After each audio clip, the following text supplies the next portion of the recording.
Hello friends, welcome back to a new video. Right now I wanted to do this video because international affairs have become very much terminus. Now the Middle East is turning itself into a battleground where Israel is going its full force against the Hamas, and then it turned its attention to Lebanon to counter Hezbollah. They have killed its leaders, and it is also flexing its muscles towards Iran, and at the same time they are trying to counter the Houthis as well. So it's a war on multiple fronts. But the reason why I did this video is because of just like a comparison I wanted to make with organizations like Hamas, whether it is Houthis or Hezbollah, with what it was happening, what it is happening in our neighborhood. Because in our neighborhood, very recently, we got a new president as well as a prime minister in Sri Lanka, right? President being from a party known as JVP. JVP stands for Janata Vimukti Peramuna. The reason why I wanted to actually point it out because uh, Sri Lanka had quite a very recent history of insurgency in the form of two parties were there. It's not like one was not a political party, one was a militant organization, it's a terrorist organization, can say, like the LTT.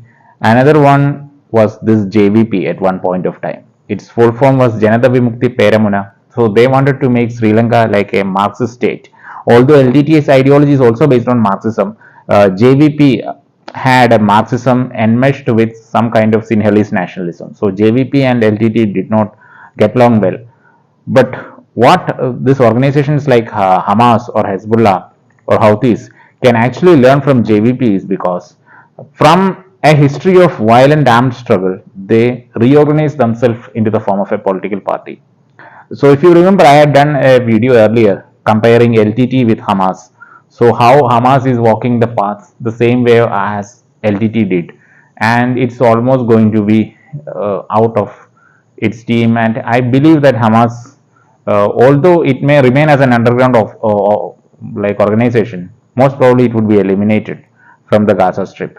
So the same thing happened with LTT. Why? Because it was outrightly undemocratic and going only in one way, that is armed struggle. So such kind of an armed struggle used to work at one point of time when the democratic consciousness of the people were not much, like, all the social media were not that active. But right now, more and more, since that is there, so armed struggle as such is very difficult to make any lasting change.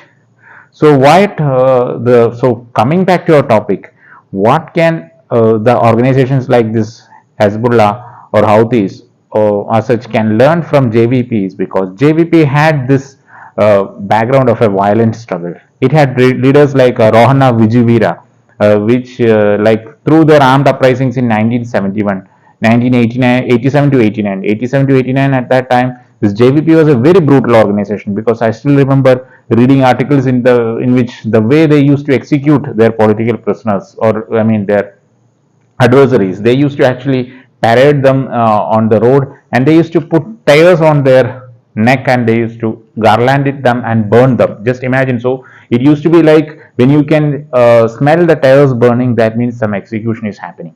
So that was a very violent, brutal organization which wanted to establish a Marxist state in Sri Lanka. But post 89, once they were like kind of eliminated in the form of a militant organization, they rebranded itself into a form of a political party which like abhorred violence. So what happened is, right now the president of Sri Lanka, right now the president of Sri Lanka, Anurag Kumara Dissanayake, is actually from this party JVP. So at one point of time, nobody would have even thought, right? So this is the lesson that even the Maoists in India can also out. Like, the armed struggle is not going to give any fruitful change, especially when you are up against a very comparatively formidable power, that to a power which has democratic credentials. So it is very difficult, almost impossible to like sustain and succeed. So this is the thing that is happening against Israel. This is the same thing that happened against India, or even countries like Sri Lanka at one point of time. So that is the reason why the lessons that has been learned from the parties like JVP, where it had a past of armed struggle, which rebranded itself and like reinvented itself in the form of a political party, sustained.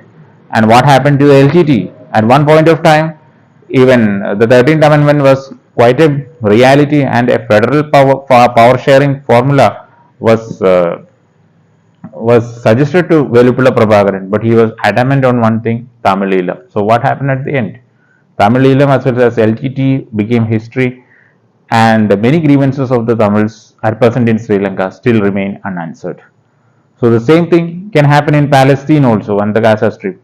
There has been a two-state solution which could be a viable alternative, and which could actually help the Palestinian people will soon be a mirage. At the same time, this kind of an organization will absolutely go into the oblivion. The same thing can happen in Lebanon also, in the form of Hezbollah.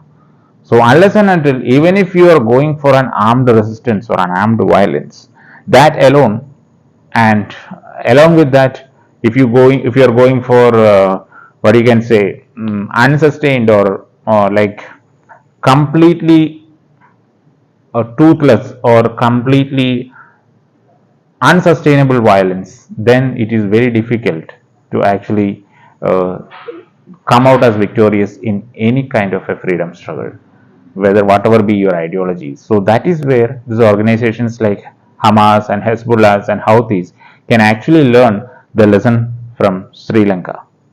So hopefully we will meet again in another video. So I just wanted to delve into these things because the international affairs have become quite a bit messy now. So thank you for listening to me. Please do subscribe the channel if you haven't. Have a nice day.